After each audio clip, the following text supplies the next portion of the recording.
Hello students, आज हम अपने नेक्स्ट यूनिट का आगे के कुछ मैटर लेकर के चलेंगे। इससे पहले हमने आपसे डिस्कस किया था ऑरेस्टेड का एक्सपेरिमेंट और बायो-सावर्ट का नियम। ऑरेस्टेड के एक्सपेरिमेंट में आपको बताया गया था कि वो पहला नियम था जिसने इलेक्ट्रिसिटी और मैग्नेटिज्म को आपस में इंटर रिलेट किया, यानी जिससे हमने निष्कर्ष निकाला कि वैद्युत धारा के कारण चुंबकीय प्रभाव उत्पन्न हो सकता है।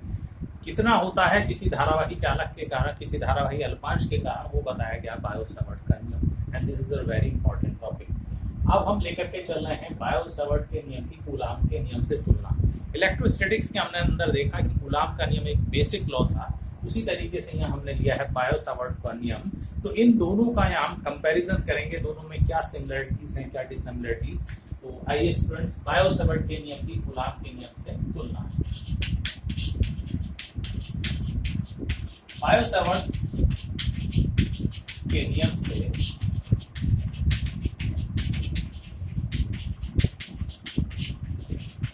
धारावाही अल्पांश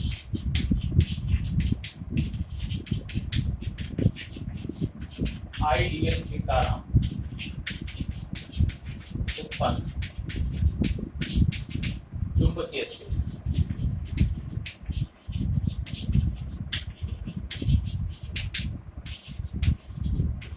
dV इज इक्वल टू होता है म्यू 0/4 पाई I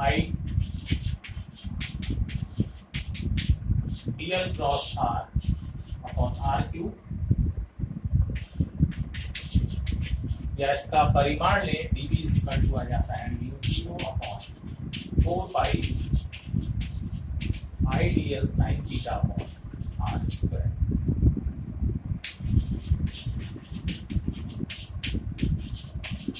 और कूलाम के नियम से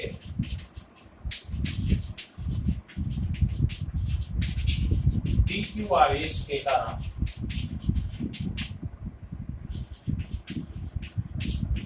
उत्पन्न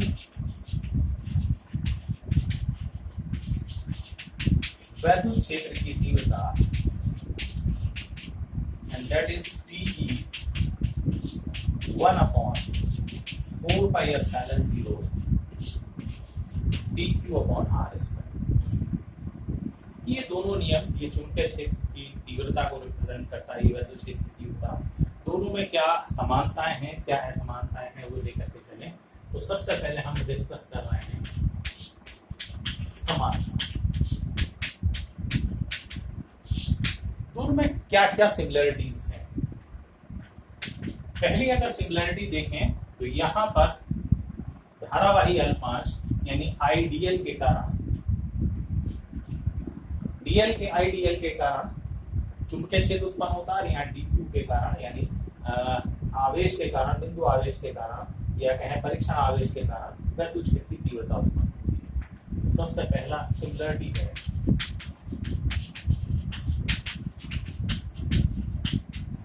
धारावाही अल्पांश के कारण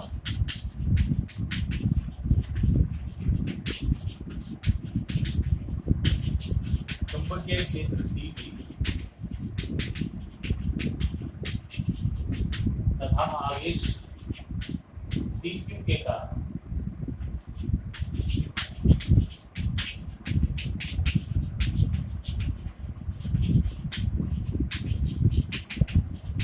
वैद्युत क्षेत्र उत्पन्न होता है। यानी दोनों के दोनों फील्ड प्रोड्यूस कर रहे हैं, एक मैग्नेटिक फील्ड और दूसरा इलेक्ट्रिक फील्ड जनरेट कर रहा है। दूसरा देखें, दोनों के दोनों दूरी के वर्ग के व्युत्क्रमानुपाती हैं, यानी दूरी के व्युत्क्रम वर्ग के नियम का पालन करते हैं। दोनों दूरी के वर्ग के व्युत्क्रम नियम का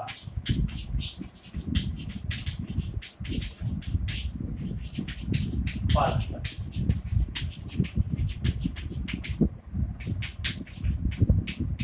और दोनों नियम लॉन्ग यानी लंबी दूरी के परास के लिए भी कार्य करते हैं। तो दोनों नियम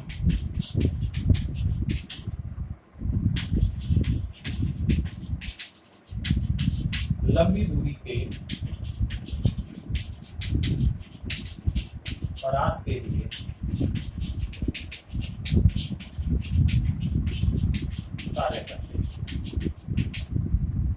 अब अगर इनमें डिसिमिलरिटीज की बात करें, असमानता है,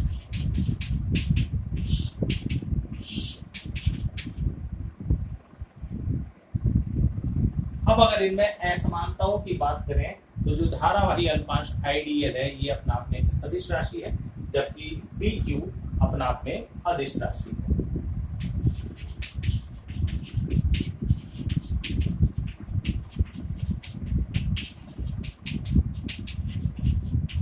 धारावाही अल्पांश आइडियल एक सदिश राशि व डी क्यू एक अदिश राशि।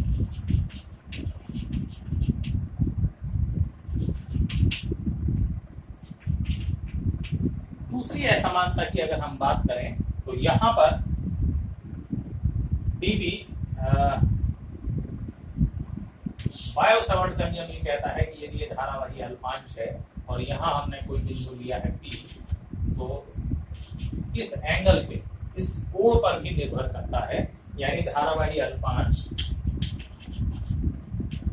और प्रेक्षण बिंदु को मिलाने वाली जो रेखा है उनके बीच बने कोण, यानी हमारा जो प्रेक्षण बिंदु है उसकी स्थिति पर निर्भर करता है, एंगल चेंज होने पर परिवर्तित होता है, जबकि वैद्युत क्षेत्र की तीव्रता इस तरह के किसी कोण पर निर्भर नहीं करती। तो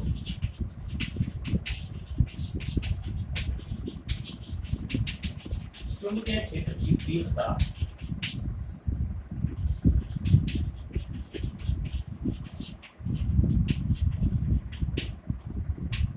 धारावाही अल्पांश तथा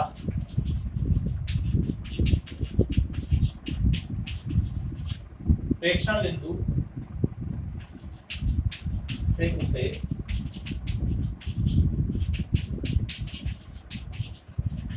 मिलाने वाली रेखा के बीच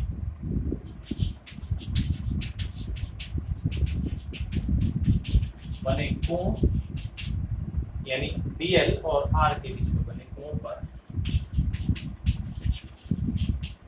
निर्भर करता है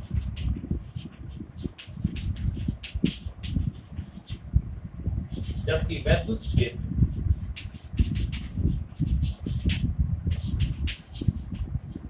ऐसे किसी कोण पर निर्भर नहीं करता।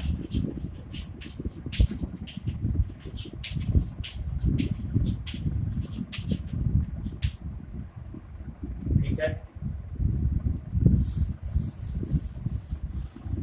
एक और डिसिमिलरिटी है इनके बीच में। अगर ये परीक्षण आवेश है डी और ये है प्रेक्षण बिंदु, तो इस आवेश के कारण प्रेक्षण बिंदु पर वैद्युत क्षेत्र की तीव्रता अगर धनात्मक है तो बाहर की ओर होती, ऋणात्मक है तो अंदर की ओर, यानी इस रेखा के अनुदिश होती, जबकि चुंबकीय क्षेत्र की दिशा हमेशा इस रेखा के लंबवत होगी, कभी भी इस डायरेक्शन में नहीं होगी। तो चुंबकीय क्षेत्र की तीव्रता डीएल तथा आर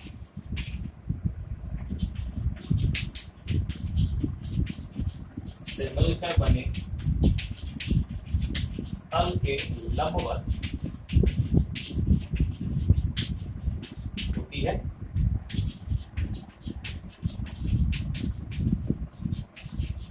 जबकि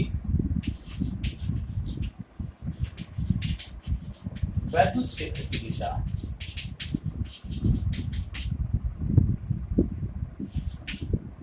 आवेश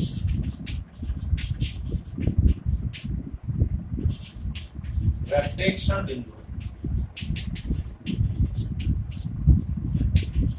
को मिलाने वाली रेखा के अनुदिश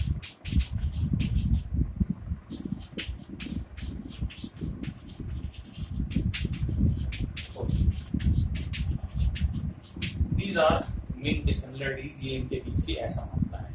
तो दोनों नियम अपने अपने फील्ड के लिए इम्पोर्टेंट हैं, कुछ उनमें सिमिलरिटीज नजर आती हैं, कुछ उनमें डिसिमिलरिटीज। ठीक है, आइए एक और टॉपिक लेकर के चलते हैं। इसके बाद अभी हमने देखा बायो-सावर्ट के नियम में कांस्टेंट म्यू 0/4 यानी म्यू 0 कांस्टेंट जिसे हम कहते हैं निर्वात की चुंबकशीलता, जबकि कूलॉम के नियम को पढ़ते समय इलेक्ट्रोस्टैटिक्स में हमने लिया था 1/4 एप्सिलॉन 0। इसमें एप्सिलॉन 0 क्या था? एप्सिलॉन 0 था निर्वात की वैद्युतशीलता।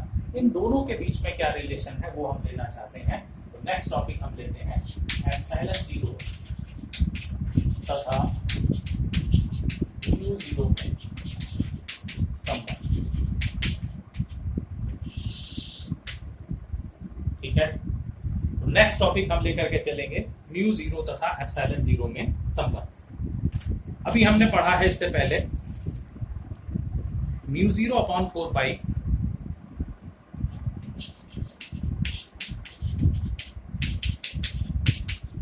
इसका मान है 10⁻⁻7 है न्यूटन प्रति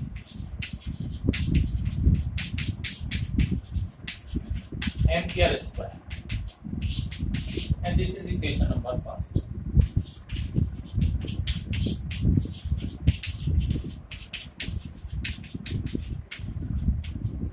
और 1/4 एप्सिलॉन 0 की वैल्यू है 9 × 10⁹ और इसका मान आएगा आपका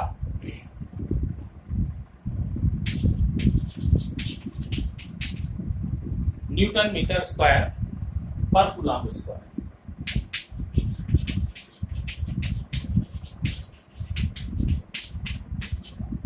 And this is equation number 2। ठीक है, दोनों को अगर डिवाइड कर दिया जाए 2 फर्स्ट 1/4 एप्सिलॉन 0 बटे म्यू 0/4 इज इक्वल टू 9 × 10⁹ और यहाँ आएगा न्यूटन मीटर स्क्वायर पर कूलॉम स्क्वायर, इसको नीचे ले ले रहे हैं और 1 में 10⁻⁻7 और ये आएगा न्यूटन प्रति एम्पियर स्क्वायर।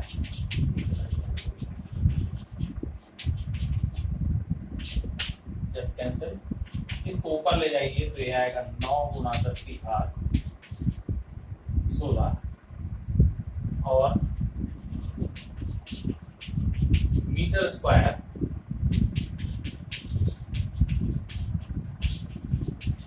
एम्पियर स्क्वायर और Q = IT रिलेशन से कूलॉम को लिख सकते हैं एम्पियर सेकेंड, तो आ जाएगा एम्पियर स्क्वायर सेकेंड स्क्वायर। यहां पर देखें 4 जस्ट कैंसिल, नीचे आएगा एप्सिलॉन 0 तो 1/μ 0 epsilon 0 and that is equal to 9 × 10⁻16 metre square प्रति सेकंड स्क्वायर और you can say metre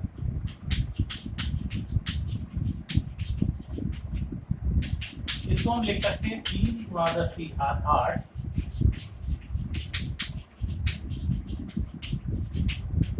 metre प्रति सेकंड का होल स्क्वायर और 3 × 10⁸ मीटर प्रति सेकंड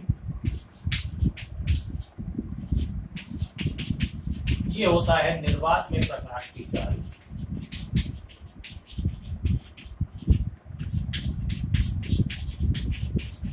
निर्वात में प्रकाश की चाल 1/μ 0 epsilon 0 is equal to c² और you can say 1/√μ 0 epsilon 0 is equal to c and this is important relation। ये μ 0 और एप्सिलॉन 0 के बीच में एक important relation है। तो ये हमने आज 2 टॉपिक्स के डिस्कस किए हैं, कूलॉम का नियम और बायो-सावर्ट के नियम में कंपैरिजन, दोनों में तुलना की। दोनों के नियमों से प्राप्त होने वाले जो नियतांक हैं म्यू 0 एप्सिलॉन 0 उसमें क्या रिलेशन है, and this is an important relation. तैयार करिए, नेक्स्ट टॉपिक में अगले वीडियो में मिलेंगे।